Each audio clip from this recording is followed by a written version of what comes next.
Salam sejahtera Malaysia, terima kasih karena memilih channel ini untuk mendapatkan info yang terbaru. Bagi Anda yang pertama kali datang, sila pertimbangkan untuk tekan tombol subscribe, share, dan komen. Let's go, mari kita lihat apa info kali ini. Info kali ini bertajuk Warisan Jawab Star isu kad pengenalan Sabah. Kota Kinabalu, isu kad pengenalan Sabah dibangkitkan naib Presiden Star Kenny Chua berniat menimbulkan naratif negatif bahwa naib Presiden Warisan Jaujan Sambakong menolak cadangan itu karena mempunyai agenda tersembunyi.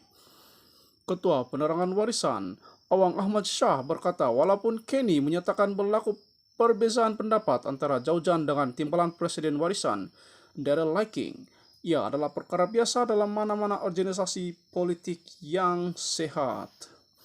Katanya, perkara itu harus dilihat secara holistik dan tidak keperluan untuk disensasikan karena apa yang penting adalah motif atau hala tuju ke atas perbezaan pendapat tersebut.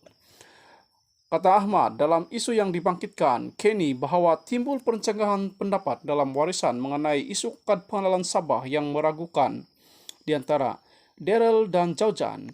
Bagi saya, beliau berniat menimbulkan naratif negatif bahwa Jaujan membantah cadangan IC Sabah karena ada agenda tersembunyi. Daryl konsisten dengan cadangan pemberian kad Sabah untuk rakyat Sabah Tulin sebagai salah satu penyelesaian terhadap kewujudan kad pengenalan yang meragukan di mana beliau telah suarakan sejak warisan menjadi pembangkang sehingga sebagai menteri Kabinet Kerajaan Persekutuan dan kini sebagai pembangkang semula, katanya dalam kenyataan.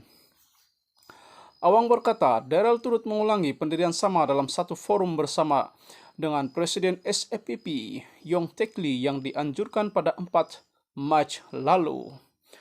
Katanya, bagi pihak Jaujan pula, kad pengenalan Sabah bukanlah penyelesaian kepada kad pengenalan yang meragukan kerana bagi beliau, isu pengesahan status kepada pemegang dokumen yang meragukan ini perlu dirujuk kepada Mahkamah Anak Negeri atau MAN yang mempunyai akses secara terus kepada ketua kampung bagi mengesahkan status pemegang dokumen itu. Awang berkata, Jaujan menyatakan cara terbaik adalah Jabatan Pendaftaran Negara harus bekerjasama rapat dengan MAN, bukan saja sebagai sumber rujukan ke atas kad pengenalan yang meragukan tetapi juga untuk setiap pemohon surat beranak dan MyCard yang diragukan status permohonan. Dalam konteks ini, ketua kampung boleh mengesahkan kepada MAN mengenai status kewarganegaraan pemohon atau status perkawinan ibu bapa yang sering kali menjadi masalah kepada anak-anak terbabit. Jaujan telah merujuk kepada kaum etnik Murut, Lundaya, dan dusun di pendalaman Sabah yang masih belum lengkap dengan dokumen pengenalan diri disebabkan perkawinan ibu bapa yang tidak didaftarkan, katanya.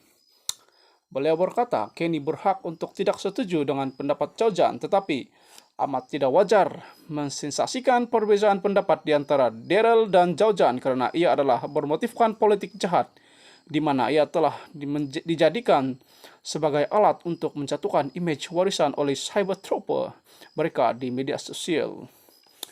Hakikatnya, baik Daryl maupun Jaujan, kedua-dua mereka melihat kepada naratif atau alternatif jalan penyelesaian terhadap masalah kewarganegaraan yang meragukan dari kalangan rakyat Sabah. Mungkin Kenny dan pemimpin-pemimpin Star boleh bertanya juga kepada presiden mereka, Jeffrey Kitingan, apa pendirian beliau berkenaan kad pengenalan Sabah ini. Soal Awang. Sekian info kali ini.